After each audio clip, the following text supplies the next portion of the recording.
Hello everyone and welcome back to our YouTube channel. Today we're going to be learning how to watch live videos on Instagram. Before getting into that, don't forget to support the channel by hitting like, subscribe and notification bells. Without further ado, let's get started.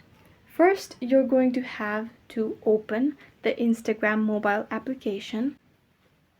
After that, you're going to be pressing on the plus icon that appears at the top left corner where you see a subtext that reads your story.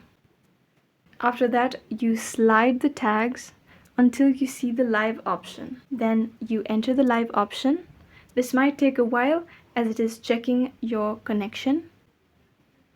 Then you simply share it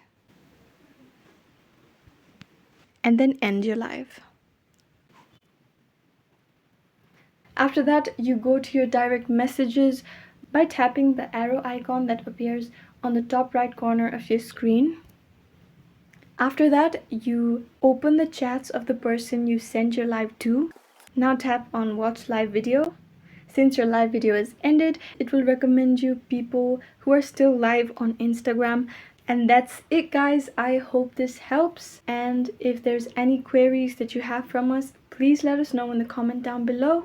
And thanks for watching.